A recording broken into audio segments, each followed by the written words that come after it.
अफसोसनाक आज का दिन है तारीख में। 16 दिसंबर पाकिस्तान की तारीख के लिए बड़ा ही भारी दिन साबित हुआ। और बिलावल रानी जो है, बिल्लो रानी जो है, वो काफी कपाई। फिर हम अगर मईशत की बात करें कि हम इंडिया से मुकाबले में किस हद तक पीछे हैं, तो $550 बिलियन उनका रिजर्व है और हमारा रिजर्व तकरीबन आप समझ लें $5.7 बिलियन। 16 दिसंबर हर साल हमें याद दिलाता है, कुछ हमारे जख्म ताजा करता है। इससे पहले आप जानते हैं कि सपूते ढाका भी आज से 51 साल पहले हुआ। बारिश आता है तो पानी आता है, तब ज्यादा बारिश आता है तो ज्यादा पानी आता है। यानी रॉ मटेरियल यानी खाम माल के लिए इन्हिसार कर रहे हैं गैर ममालिक का, हत्ता के दुश्मन मुल्क, जी हाँ दुश्मन मुल्क इंडिया तक से आप मंगवाने पर मजबूर हैं। एक टाइम मैगजीन जो है बोला है कि Pakistan was ruled by pimps from dusk to dawn, मतलब शाम से अगले दिन सुबह तक पाकिस्तान में दलालों का राज होता था। वो महिलाओं के दलालों का राज होता था। ये बातें हैं कि इंडिया ये कर देगा वो कर देगा, ये एक पूरी बैनुल-अक़वामी साजिश है। अच्छा, लेकिन फौज जो आप कह रहे हैं जरूरत नहीं है, लेकिन उन्होंने 93,000 फौजी भी हमारे पकड़ लिए थे इंडिया वालों ने। और जो इंडिया से मुज़ाकरात किए टफ।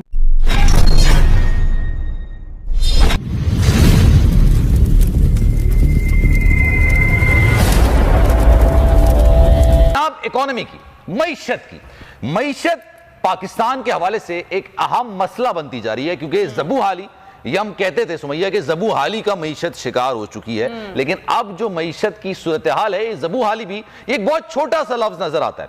मैं आपको बड़ी छोटी सी मिसाल दूं कि $5.7 बिलियन पाकिस्तान के रिजर्व अकाउंट रह गए हैं, और इसी साल इसी महीने पाकिस्तान को जो अदायगियां करनी है वो $21 अरब की हैं। यानी आपके पास पैसे नहीं है और आपको अदायगियां करनी है। फिर हम अगर मईशत की बात करें कि हम इंडिया से मुकाबले में किस हद तक पीछे हैं, तो $550 बिलियन उनका रिजर्व है और हमारा रिजर्व तकरीबन आप समझ लें $5.7 बिलियन का। एक टाइम मैगजीन जो है अमेरिका की, ये मैगजीन ऐसी है जो कि बहुत सारे खुलासे करती है, लेकिन इस बार इसने ऐसा खुलासा किया है जो कि पाकिस्तान के लिए एक बेइज्जती का सबक तो जरूर है। बोला है कि Pakistan was ruled by pimps from dusk to dawn, मतलब शाम से अगले दिन सुबह तक पाकिस्तान में दलालों का राज होता था। वो महिलाओं के दलालों का राज होता था। ऐसी खबर छपने के बाद भी 2 दिन हो चुके, पाकिस्तान की एक्सटर्नल अफेयर्स मिनिस्ट्री सोई हुई है, कोई जवाब नहीं दिया गया है। ऐसा कुछ हमूदुर रहमान कमीशन रिपोर्ट में भी बोला गया। Pakistan is ruled by pimps. Pakistan army generals are pimps. They share their wives, they present their wives to the senior officers to oblige them and seek promotion। तो ये कोई ऐसी बात नहीं है जिसपे मेरा कोई तबसरा जरूरी हो, लेकिन ये जो हमूदुर रहमान कमीशन की रिपोर्ट छपी थी जो पब्लिक नहीं की गई, सिर्फ कुछ सेक्शन पब्लिक किए गए, उसमें तो ये कहा गया है कि जब 1971 की वॉर हो रही थी ढाका में, तो उधर ढाका में जो जनरल न्याजी और बाकी जनरल्स हैं वो वहां पे कर रहे थे, ऑर्जीज कर रहे थे, शराबे पी रहे थे, डांस हो रहा था और इंडियन गानों पे वो रक्स कर रहे थे। जबकि वेस्ट पाकिस्तान जो था उस वक्त वहां पे रावलपिंडी में जनरल याया खान जो है वो जनरल रानी और दूसरी जो ख्वातीन है उनके साथ बैठ के शराब नोशी फरमा रहे थे।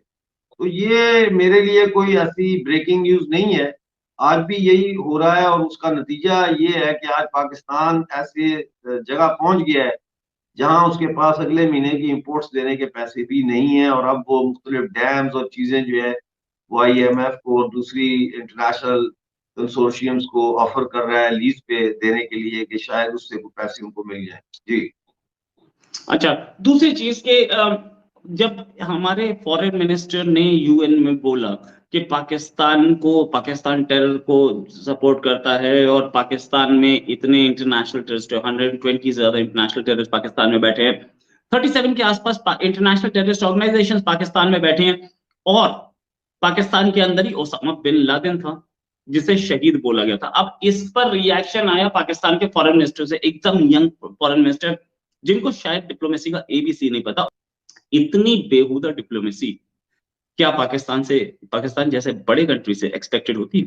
सकते, ये सब प्रोपेगेंडा है। जाहिर है दिस वाज और ऑर्केस्ट्रेटेड, गुजरात को बदनाम करने के लिए, गुजरात के जो इंफ्रास्ट्रक्चर है तो डेवलपमेंट हो रही थी उस वक्त, उसको सबोटाज करने के लिए ये सारा ऑर्केस्ट्रेट किया गया मसला। लेकिन अगर आपने बुचरी का लफ्ज इस्तेमाल करना है तो फिर butcher of Bengal general Tikka Khan, उसको ऑफिशियली कहा जाता है बुचर ऑफ बंगाल। फिर पाकिस्तान जो है वो बुचर है कश्मीरी पंडितों का। कश्मीर में 90s में जो बुचरी शुरू हुई, आज जो बुचर कर रहे हैं वो बलोचों को, यहाँ बलूचिस्तान में कत्लेआम कर रहे हैं। इस वक्त भी वहाँ फौजें जो है वो कोई भी चीज हिले तो उसको गोली मार देते, मार रहे हैं। फौजें बैठी हुई हैं ग्वादर के पहाड़ों में इस वक्त, 5 दिन से वहां पे लोगों को मार रहे हैं। इसी तरह पीओजेके में लोगों को इकोनॉमिक मर्डर कर रहे हैं, यानी उनका मुआशी कत्ल कर रहे हैं। तो कातिल और कसाब तो ये हैं, खुद हैं, तो ये दूसरे की तरफ उंगली उठा रहे हैं ताकि इनकी तरफ कोई उंगली ना उठे। बेहुदा बात की है बिलावल भुट्टो ने। और पाकिस्तान का फॉरेन मिनिस्टर अगर बिलावल भुट्टो को बनाया गया है तो इसी से आप अंदाजा लगा लें कि इस वक्त पाकिस्तान की इतनी डेस्परेट सिचुएशन है कि कोई पॉलिटिशियन जो है वो पाकिस्तान को फॉरेन मंच के ऊपर रिप्रेजेंट करने के लिए भी तैयार नहीं है कि इतनी एम्बेरसमेंट वो कैसे फेस करे।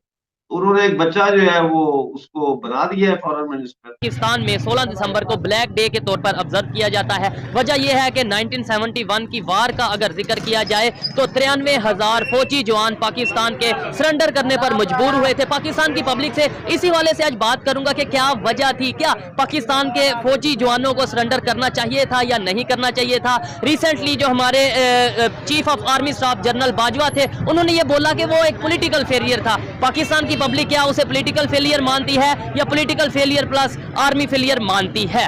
और इसके अलावा क्या बांग्लादेश को वाकई ही में इंडिया की साजिश की वजह से अलहदा किया गया हमारे से, ये सब बातें पाकिस्तान की पब्लिक से न्यू जनरेशन से